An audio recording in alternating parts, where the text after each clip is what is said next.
Hello and welcome to Better Under Pressure. I'm Sara Milne, author of The Shed Method and founder of Coaching Impact. And in this podcast, I talk to leaders from all walks of life about being better under pressure and using pressure for better. I want to explore how we handle pressure in a world that is becoming more and more complex, the impact that pressure has on our ability to perform at our best, and what we do to be better under pressure. And that vying for my worthiness, I came fundamentally from sometimes inexperience or lack of confidence. That pressure to be seen, to be doing well, to be treated as equal was particularly difficult. And that was a different type of pressure. I felt that very deep-seated. It defined my character. Today, I'm talking to Nilema Bhakta-Jones, Group General Counsel for Kantar, the world's leading data insights and consulting company. I first had the pleasure of meeting Nilema at the Courageous Leadership event, which she founded in order to fund an education project run by the charity Plan International to continue the education of disadvantaged girls in Zimbabwe, where she was born. She's a qualified barrister and was named in Cranfield University's 100 Women to Watch in 2020. In this conversation, she talks about how she navigates pressure when it feels deeply personal, the strength she gains from connecting to family legacy and sacrifice, and how the image of a lioness got her through a moment of immense pressure. I am so excited to be talking to you today. Thank you. It's a huge privilege and I can't wait to get the conversation started. We have so many good conversations. I'm sure we're going to have a really interesting one today. Maybe you could start just by telling us a little bit about just your journey, because it's fascinating in itself. You don't have long enough. I know. I will give you a very potted history. I was born to Indian parents in Zimbabwe, grew up in Africa, came to the UK late 70s, early 80s, and a huge cultural change from living and being brought up in Africa to coming to the UK. And one of the things, greatest influences, as most people know when they read my bio, is that education is a core part of that. Very much so influenced by my parents, who felt that education was your passport to the world. That was their saying. And it was the key to everything. It would unlock lots of things for you. And particularly in the psyche of parents at that time, growing up in their time period. So my parents were influenced by Gandhi. My mother met Gandhi when she was younger. Wow. She was part of his youth league, and I think that the whole independence issue in India, the struggle there, was always in their psyche, but also very acutely in Africa at the time. A lot of Indian Africans were aware of what happened in Uganda. So with the expellation of Indians from Uganda by Idi Amin. And that very much sat in their survival process and thought process. So two things, one was cultural, one was religious, but one was also in their environment, immediate environment. So that influenced them in the way that they brought up their children, brought us up. I have 3 older brothers, and that very much was also part of shaping who I was and my upbringing, which was always vying for my place, in the family, sure, as the only girl and the youngest. So I think that fighting for my place is something that I think shaped me as I grew up. So when I came to the UK, I eventually went to university to study law. And for me, selecting law was about very much being influenced by the struggle, the equality, the need to see equality, and when experienced, wanting to be part of the change that Gandhi talked about, or that Nelson Mandela struggled to bring about. And I think those are the things that influenced me in selecting a profession where I felt I could give a voice to the voiceless, and that was largely what drove me. And it was hard. I selected one of the most difficult professions to go into, and branches of the profession. I chose to qualify as a barrister. And for your listeners who are international, very much the UK is split into two. You have solicitors who are like general practitioners, and you have barristers who are like consultants. And I wanted to be a court advocate, but I was also able to hide under our very traditional wig and gown that we had to wear in court in order to give me that sort of sense of status and confidence and something to hide behind. But, that is a profession, that entry there was the first time I felt real prejudice. And that prejudice, rather than hold me back or make me feel bad, it redoubled my efforts to want to survive and to thrive and to make a difference, because that was the prejudice that I wanted to overcome and conquer in my career. So it's where I started. It's not where I ended up. I ended up in business and spent a career largely trying to navigate business and experiencing various levels of pressure in that. And I think if your first question is about where did you experience pressure, yeah, inevitably, I think most of us experience pressure in school in different circumstances around. I always felt I was quite geeky. I mean, I was absolutely a very studious child, and so exam pressure, I felt ready for most of that. So that wasn't pressure that I would necessarily pinpoint. I think the pressure I felt was largely family orientated. When I sat my then O levels, my mother's mother, my maternal grandmother, had been murdered. And it was that pressure that I felt. It was the fear, actually, of what would happen to my mother, who was going out to India to investigate, to actually lay her mother to rest. And I think when I look back and reflect on pressure, I often try and think about, how do we define pressure? Do we define it as stress? Do we define it as overwhelmed? Do we define it as constraint? And I think that's quite an important definition. Yeah. And so how interesting. I mean, how would you define it then for you? I mean, the way you've just been talking about it, it seems it's been quite a positive force in many ways, particularly the exam pressure. It Yes. says you were ready for it. It was motivating. Yeah. It allowed you to sort of go into it in a way that you could succeed. And then the family pressure that you're talking about felt different. And the word you used associated with was fear. So I'm really interested in how do you define, well, I suppose actually, when did you experience that difference? That's a great question. And it's so interesting, because I think there is different pressure. I think parental pressure, peer pressure, is something that I see in my children. But parental pressure is a really funny one. And this is a funny story. My parents were very classically Indian in the way that they thought. So growing up, all of us were told we had to select a profession, and you either had to be a doctor, a lawyer, accountant, or a scientist, or an entrepreneur, someone in business.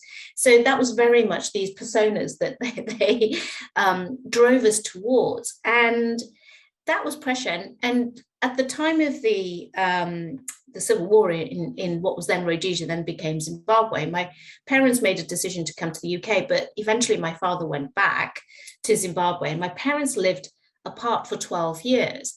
But their view was that they had to do that. One was an investment in the children's education, which is why we were in the UK, to get the best education we could possibly get and the best advantages in life. Whilst my father went back to secure his business again and the land that he owned, which he had worked incredibly hard to build. So there was this classically Bollywood style, we've sacrificed all these things for you kids, you better honor it. And it worked beautifully on me. I mean, I hook, line, and sinker did that. And I used that to drive me through, exams. I must do this for my parents. Look at how much they sacrificed for me. I must honor all of that.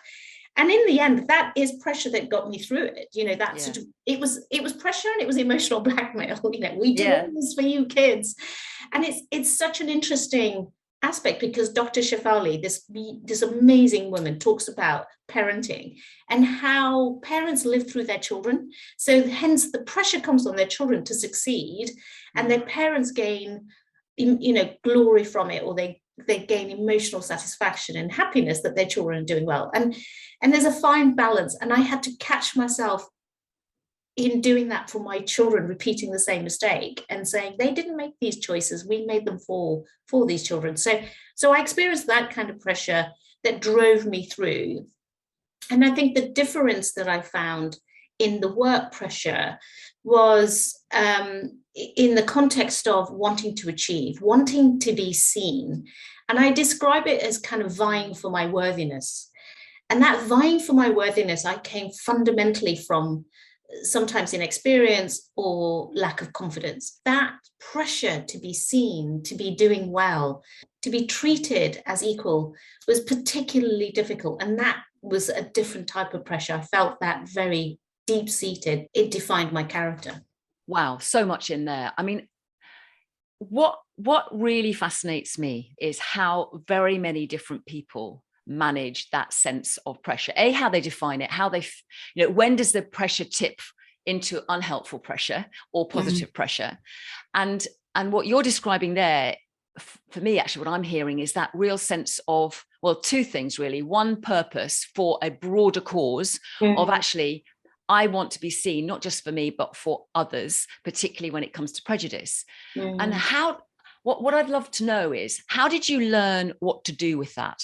I mean, if you could just share with us a particular experience, maybe even you talked about prejudice, but in your journey through becoming a lawyer, just pick out a moment when you realized you could actually manage that pressure and tip it into something that actually was going to allow you to have that voice that you're talking about. What did you do? It's really interesting, because at the end of the day, I think, as we've discussed before, we're all shaped by our upbringing. So my influences of civil rights activists, my influences from the Gandhi movement, from the struggle in South Africa, our neighbors with Nelson Mandela, the civil rights movement in the US, I was hooked into that.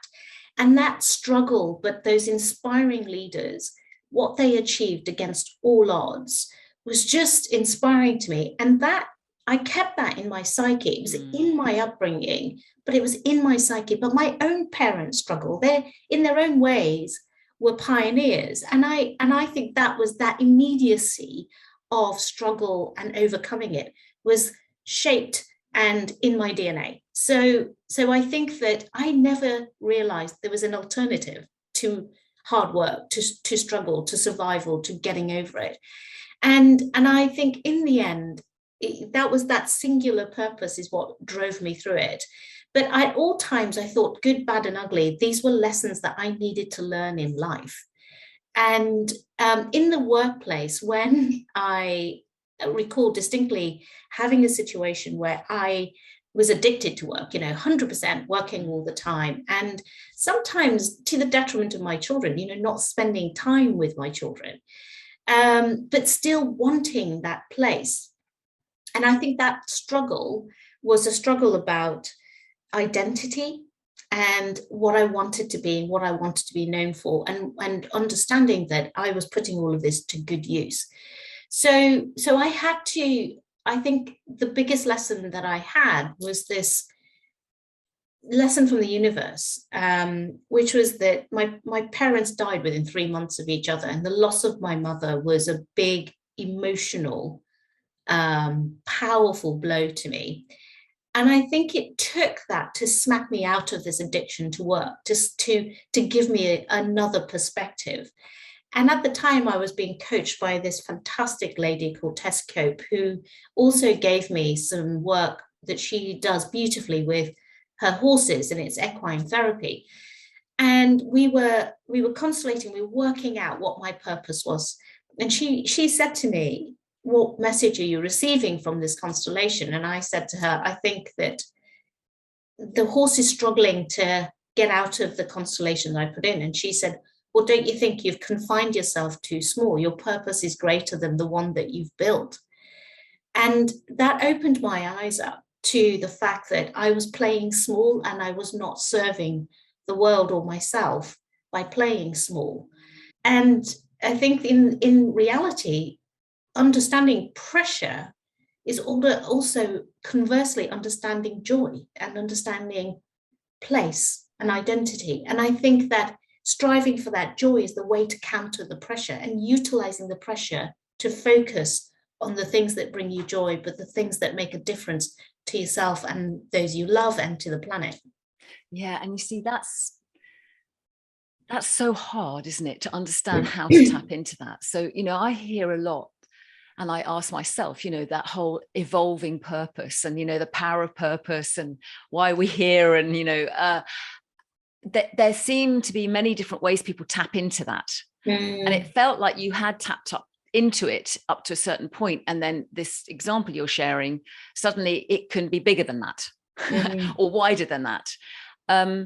And it's interesting what you're saying, because when we did some work with some year 11 girls in a state comprehensive pre-COVID, actually, to enable them to find ways or practices to be better under pressure, particularly around exams.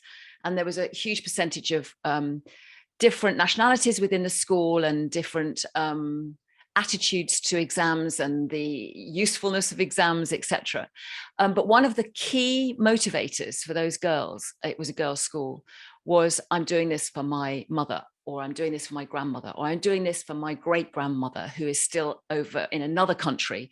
I'm representing them. And it was a real force for good for them and allowed them to experience a discomfort, i.e. the pressure of exams, for a greater good. And that's what I'm sort of hearing from what you're sharing. And also that there comes a point when even that, when you lose your mother, there's another opportunity to tap into, okay, so what else is what I'm hearing from your story? And for people that are listening, and also conversations that I've had with people, this notion of, well, how do you tap into the universe? What does that mean? How do I do that? How do you do that? How do you connect to that? It's a great question, and it can sound in isolation quite airy fairy. It sounds, but I think it's at the core of who we are. And I think in the end, I tapped into it by working with incredible people who started with, the soul, started with who you are at your core. And I never sat still long enough. I mean, you will, if you talk to my husband and the kids, they'll go, "Mummy, sit down, just take some rest, stop faffing about or doing stuff, just sit down and watch a movie." And I don't. And sitting still for me is hard. I think it's forcing ourselves to be still. It is when these things arise for us. That's when it arises. That's when we can quiet our minds and allow the messages, whether it's from within our soul or from within the universe, that it comes to us, and properly grounding ourselves. I can so relate to what Nilema is talking about here. The quest to quieten a busy, pressurising mind, resisting the seduction to carry on and powering through. And isn't it interesting too that it's often when people we care about point this out to us that it suddenly resonates as important? And for her, it was her children. She uses the phrase connecting to the universe to describe the way she quietens her mind. I can relate to that too. It's helped me to identify an important difference between slowing down and actually being still. Whether the phrase universe resonates or not, having ways to be still and genuinely stopping to listen inwards can make a difference. This still time becomes nourishment and can help us choose how we want to be rather than to be bossed by the noise of pressure. This still time, stepping away time, is becoming increasingly important to many people I talk to. Some literally take themselves away for a few days to be offline, maybe to a space that is meaningful to them. This may not be possible for you, but what would be? It could be taking 15 minutes sitting in a park or on your sofa, spending time to just be. We are capable of so much as human beings. And I think that we renege on our purpose if we don't lean into fully grasp our full potential. And that's tough when you're working in corporations. It's tough when you're working you've got a lot of responsibility at home. It's tough for all of the reasons that we have, and how the uncertainty of the environment in which we're living, particularly now, puts a lot of I suppose it pulls us into a different direction if we're not careful. So how have you, from somebody who never sat still, for somebody who worked very hard, from somebody who came from a background where actually effort and work was what was really commended, how have you learned to take that pause? And what do you do? We haven't talked about you and your team yet, and how you operate in an organization that is pretty full on. Yes, absolutely. How have you learned to do that? What was the first step that you took to honor that? I think it's over time. I don't think it came to me immediately. I think that there are many things that we need to do to nourish ourselves and our soul, and that is some very simple things. The understanding of us and what we need and what our needs are. So good sleep foundationally is so important. As soon as that's disrupted, that can impact your psyche, how you feel, your motivation, your confidence. Exercise, those are really simple, fundamental things. So all of those things are things that I've learned over time to help nourish me and put the best version of me forward. But I think that with my team and within a corporation, it didn't matter to me in circumstances where I would talk about how important people were. It didn't matter that my boss, and I've had many who just didn't understand why I thought we had to put people first, that we had to invest in people, we had to invest in relationships. And I remember having a conversation with someone who said to me, why do you care so much about people, Nilema? And I said, because at the end of the day, everyone brings their whole selves to work, and understanding them, understanding what motivates them is going to make a big difference to their overall performance. But we spend so much time in work. We should understand our people, because in the end, those are the things that help us to understand their triggers that sends them into a spiral, or the things that help them grow and flourish. And that, as a leader, that's my responsibility. I am in service of them. It's my responsibility to create an environment where they flourish and grow. I think your point about creating a pause is so vital and increasingly tough. And I'm curious as to how you create pauses, for yourself in an organization that possibly doesn't pause very, very easily. And also, how do you instill that in your team? What do you do? So we've spent the last 10 months of this job that I've been in talking about well-being on a regular basis. So it must be a regular, repeated conversation that you're having with your team, especially when we're working remotely, and especially when you have new members joining in a remote scenario, being onboarded in a remote scenario, because trying to create human connection in this remote way is hard, and it can feel lonely when you're starting. So I think what we did was create regular stand-ups, and on a Thursday morning we would do walk and talk. So we would go out into nature, we'd be on audio, and we'd be talking about things that we were doing to help our well-being. So just so simple things. Take away from the screen, get out, get fresh air. Those are my team members who have dogs, for example, talk about enforced rest. That's the rest that we get by getting out, getting fresh air, having to walk the dog, and it's rejuvenating for them. It really helps them to be away from it. And being silly. I mean, sometimes, having laughter is a fantastic cure to stress and pressure, and having a sense of humor. And I think there's little things that we can do. We had a mental health facilitator come in to talk to us about mental health and good mental health, what that actually meant. And practices such as creating focus time. And I've now positively made a change to my Mondays and Fridays to try and clear them of meetings. Yeah. And yes, compact them during the week, but try and clear space and time for self. Yeah. And when, therefore, do you feel pressure now?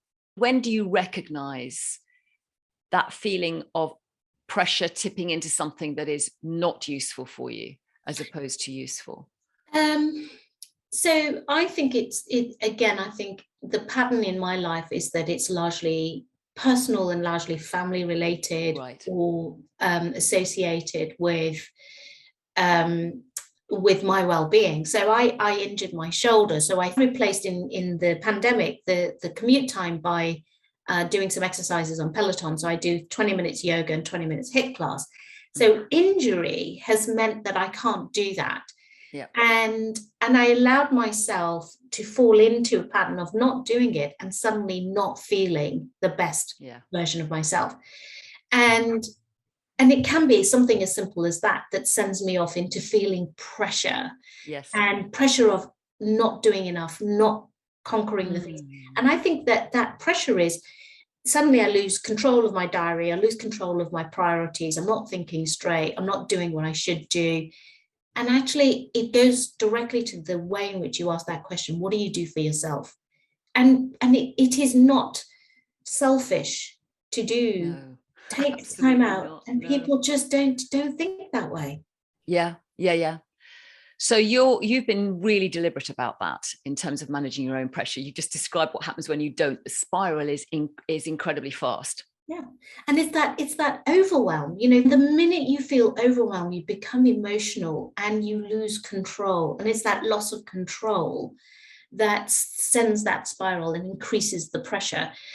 And it makes you unproductive because you're spending longer hours trying to do these things versus being more productive and focused on trying to get that task done.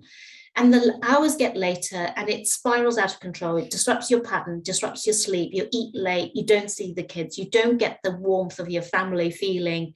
You don't do any of those things. All those things nourish to make you better and, frankly, more productive and just a decent human being to yourself and to others.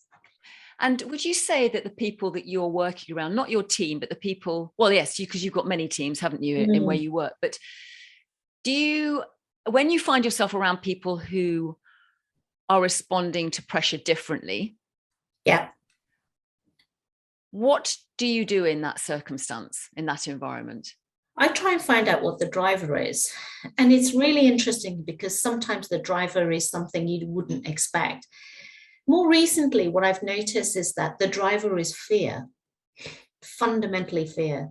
Of it can be fear of not performing, not being seen, not being seen as good enough.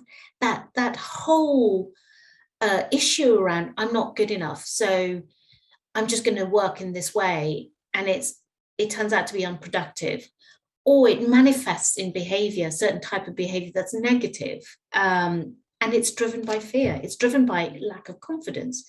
And sometimes the drivers is the self-pressure, the pressure that you put on yourself that makes it worse. And so understanding the driver, taking time out. And when I'm in the office with my team members, I make a point of having a walk and talk with them away from the office. I think having the fresh air and walking and talking and taking them away and actually sometimes not talking about work, just saying, how are you? How are things? Helps someone to just feel seen and heard. And that's so critical because even the most fantastic professionals can feel lonely and not seen and not heard and not understood. So I think, again, human connection is important, understanding the human beings, understanding the drivers. And then sometimes it's also saying, you know what, let it fall. We'll find a way. Let's find a different way of doing that. What's the alternative? How can help? What does help look like? Let me help you figure this out. And that isn't about taking away their work and doing it myself. I think it's about co-creating a solution together. It's about potentially inviting someone else in. I have a fantastic legal ops director, and everyone just loves it when he comes in because suddenly they've got a different lens on how they could solve a problem. Yeah. And it's those tools. I think it's that human connection. It's about lending yourself to trying to solve a problem together, but creating the time to do that. Yeah. So that's a good way into the question that I'm asking all the guests that I speak to. And that is, if there's somebody listening to this who wants to be better under pressure, what would be your two carry forwards pieces of advice? What would be your first piece of advice on that? Oh, these are always really tough questions. We're wrestling with this one. For most of us, we want a true sense of belonging, an environment where we feel a true sense of belonging, where we feel seen, heard. And pressure often is an extraneous thing, can be an extraneous thing. So having a really good relationship with the people around you and your boss is really important. And one of the things that I find de-stresses me massively is having a really positive, good relationship with my boss who has my back and I have his back. So that safe environment, that psychologically safe environment is really important. I think, fundamentally to making us feel less pressured. It means that we are valued and we are seen as valued. So I think that environment in which we work and the environment that we create as leaders, so if you're in a position as a manager, as a boss, as a leader, I think creating that environment and openly talking about it is just as important. It pays dividends back to you. I think the second point would be actually just taking care of yourself. And, that self, whether that's good nourishment, that's good sleep, which is a core foundation for all of us, a little bit of exercise, taking time to breathe, just the box breathing is so helpful. And even if that is not within your practice, just walking around the block, that 10-minute away in outdoors, fresh air, sunshine has a fantastic impact on us. Yes. The other thing I've recently done, and I know we don't do this a lot, but I try and take a bath now, and I've found it really helpful for my shoulder to recover and to de-stress and to sleep really well. So rather than do Wim Hof's go and freeze your butt off outside, I choose the warm bath, listening to the art of living, Zen art of living, and simply just trying to relax and permitting myself to do so and saying, I deserve it. Yeah, and I think what you're highlighting here is this sense of experiment, and what works for one is not necessarily going to work for somebody else, but actually at least be, I love the phrase, scientist on your own behavior, just keep exploring and thinking, okay, what can I do that actually incrementally shifts that sense of pressure into a more positive feeling of agency. Yes, really, absolutely. as well. And we can't therefore blame anyone else for it. I think it's too easy. It's like it's everyone else's fault.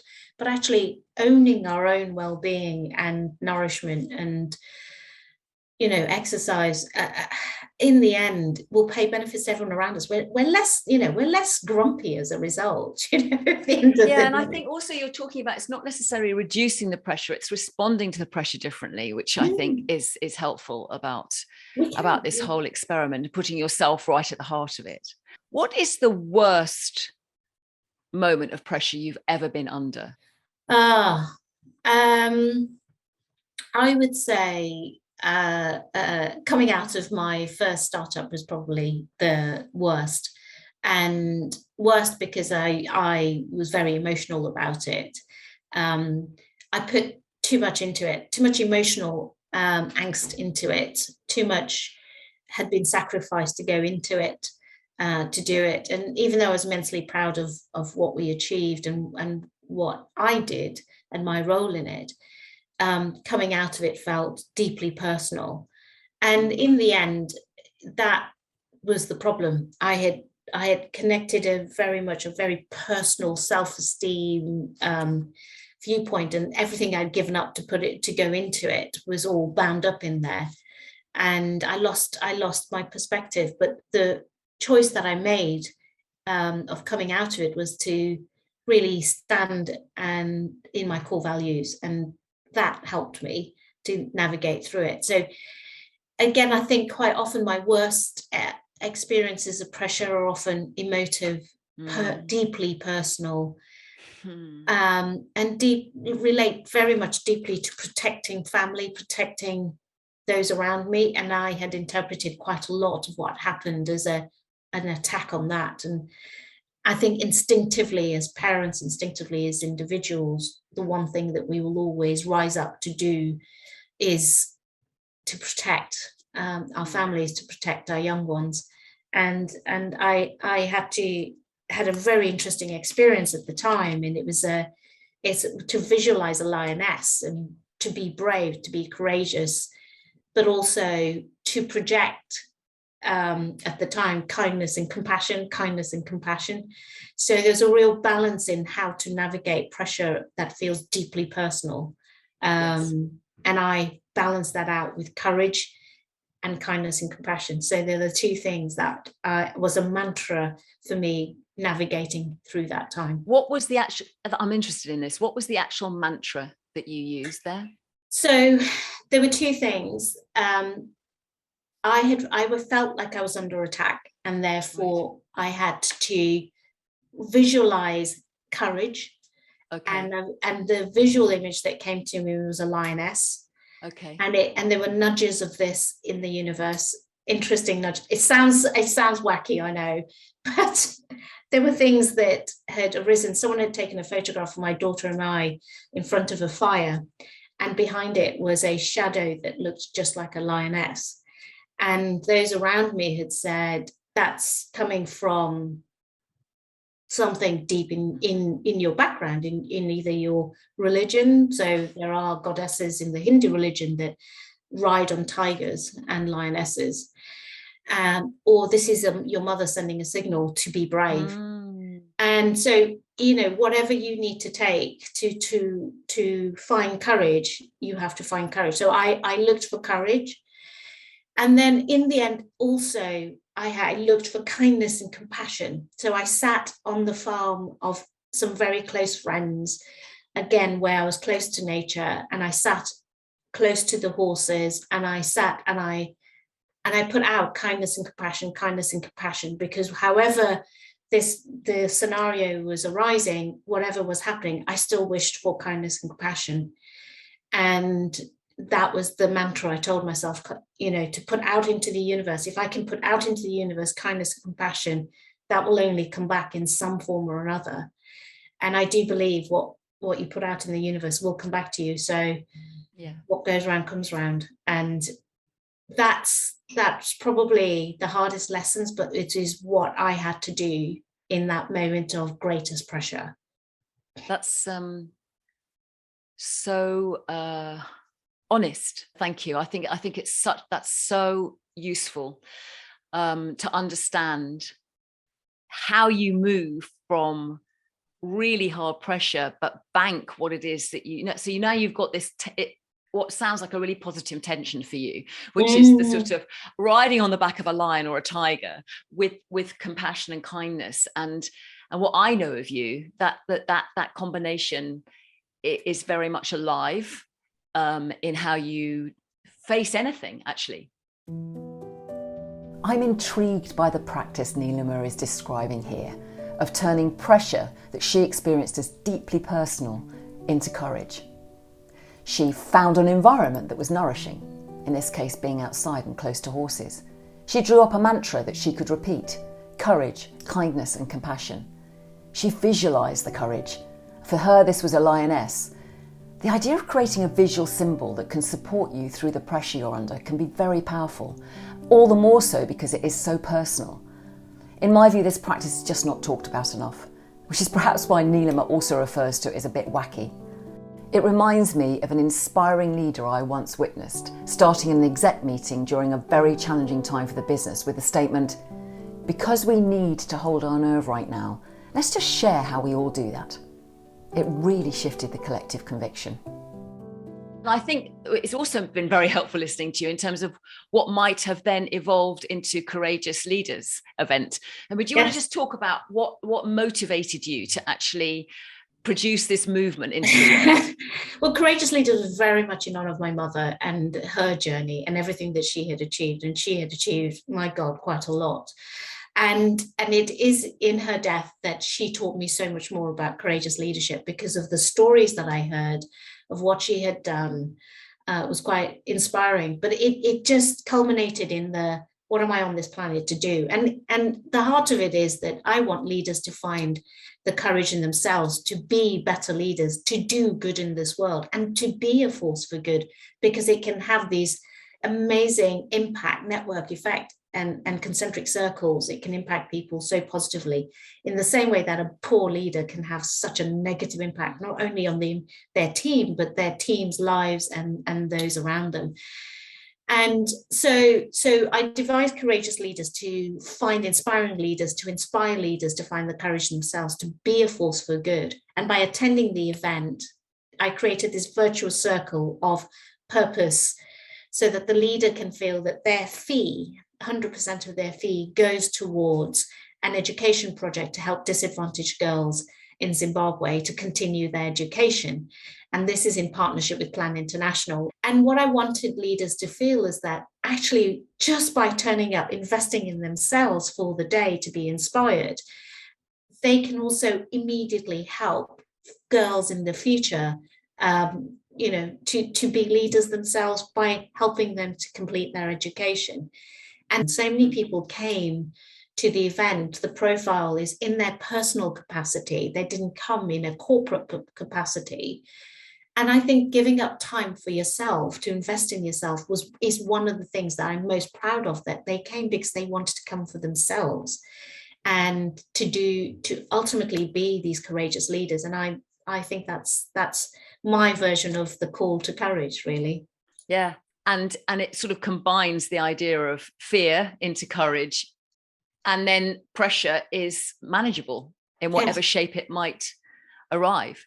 Yes. Before we close, do you believe that we are better under pressure? I think so. I think we are, in reality. If we look differently to, let me think,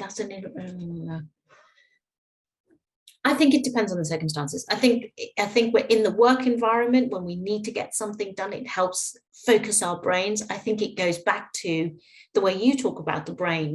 What does it fundamentally relate to? Well, as human beings, the fight and flight. And I think the flight piece is all about the pressure and the tension that it brings. So I think we are. I think it's in our DNA. It's how we evolved as human beings. We responded to the pressure of environment, responded to the pressure to be fed and to survive and to find water and shelter. All of these were pressures that forced us to be good. And today, in this world today, we use that for innovation. We're using that for to bring about change, immediate change. So I think it is a force for good. I think used properly, it's a force for good. We need to find the converse and the opposite, as scientists talk about the equal and opposite pressure and velocity, is that the opposite of that is stillness and peace of mind and well-being.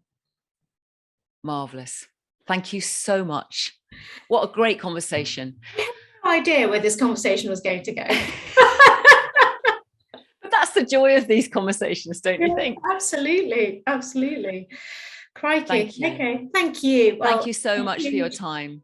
Huge privilege to be invited. Thank you. Have a great rest of your day. Thank you so much for listening to this episode of Better Under Pressure with me, Sara Milne Rowe. If you enjoyed it, please do subscribe and let us know what you found useful or what you'd like to know more about. Our aim is to share as many examples as possible of what people do to manage pressure for better. If you're interested in any of the practices mentioned, check out my book, The Shed Method. Alternatively, you can find us at Coaching Impact or me on LinkedIn and Instagram. Better Under Pressure was produced by the fab team at Smart Cookie Media. Thanks so much for listening, and until next time, goodbye.